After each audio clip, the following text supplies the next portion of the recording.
Star Wars Celebration and San Diego Comic-Con have come and gone, but they've left behind a hangar-sized pot of new information regarding Rogue One.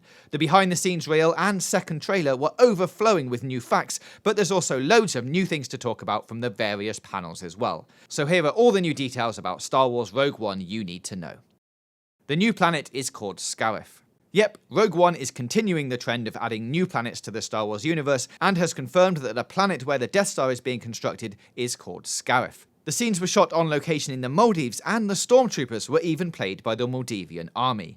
Given that our heroes are trying to get to the Death Star plans, and it's featured on the new poster and in the new trailer, it's safe to say that a fair amount of the movie happens on this tropical, paradise-like planet. Bonus info, Scarif will also feature as the fourth piece of DLC for Star Wars Battlefront. Jin is different to most Star Wars heroes. Unlike other Star Wars heroes, Rey and Luke, whose parentage is shrouded in mystery, Jin has actually led a very full life before joining the rebellion. During a panel at the Star Wars Experience, Felicity Jones says that Jin, she's not a character who's asking, who am I and where have I come from? She very much, we know that about her. We know where she's come from. And that fact is what propels the story and is the beginning of Jin's journey to find out what her reason is and her course. So it looks like the movie will focus less on backstory and more on action, which is alright by us. The Rogue One team isn't all happy families. Given that the members of the Rogue One team are on the same side and risking their lives together, you'd think they'd be pretty close, or at least they'd become something like a family after everything they go through. But Diego Luna, who plays Captain Cassian Andor, has said this might not be the case. During the SWC panel, he said, "The team starts being just the two of them, Jin and Cassian, but as the story continues, the team grows. And like any team, there's frictions, there's issues, and it's Cassian who has to keep them together." So who's going to be causing these problems then? Well, our money's on the droid, and you're about to find out why.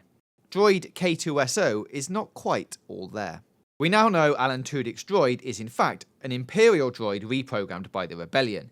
It's the most important member of the team, and probably the best friend Cassian has in the Rebellion. There have, however, been a few side effects to the reprogramming though, as we can see footage of K2SO dropping Jin's bag and generally not following orders. Apparently Cassian reprogrammed him and did a data wipe, meaning he's not quite all there. Tudyk says he speaks his mind and says things that can be unsettling. He's very honest. If you know any old people, he's like that. He says whatever he thinks. Yeah, we think we know what you're getting at, Alan. Jeddah is the mecca of the Star Wars universe. We also learnt a little more about Jeddah and the place the Jedi, or lack thereof, have in the Rogue One story. Obviously our film takes place in a time where there's allegedly no Jedi remaining, explains Gareth Edwards. But people still believe in the Force, and they still have that spirituality. And essentially Jeddah's like the mecca of Star Wars, in that people go on pilgrimages, and the problem is right now is when the story begins it's an occupied territory by the Empire. Jeddah is also where we meet two very important members of Jin's team, the very spiritual Chirrut Imwe and his not-so-spiritual friend Blaise Malbus. Bode Rook actually works for the Empire. If you thought everyone who was part of the Rogue One team was a rebel, you're wrong, because now we also know that Bode Rook, played by Riz Ahmed, actually works for the bad guys. Bode is a pilot. He works for the Empire to earn a living. People work for big organizations. They don't have to believe in everything they do. You don't have to be judgy, says Ahmed. Bode is from a city on an occupied planet, and it's the actions of the Empire and the stuff he's forced to be involved with on there that kind of makes him question his career counselor. We sense an awakening coming. Darth Vader is going to say power.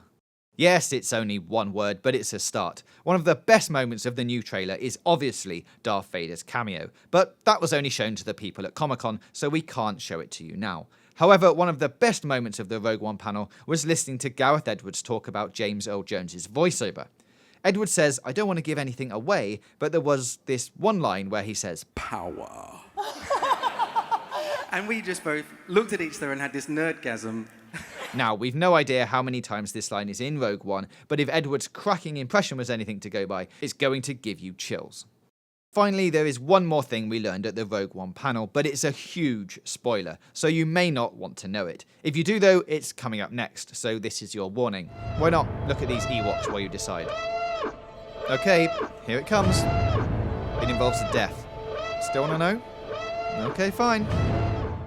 Chirrut dies and it will change Baze.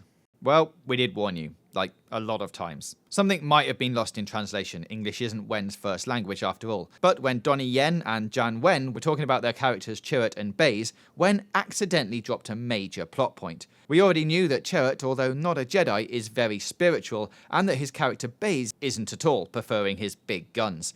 But Wen seemed to imply that this would change at some point in the movie, perhaps when his friend Chirrut dies.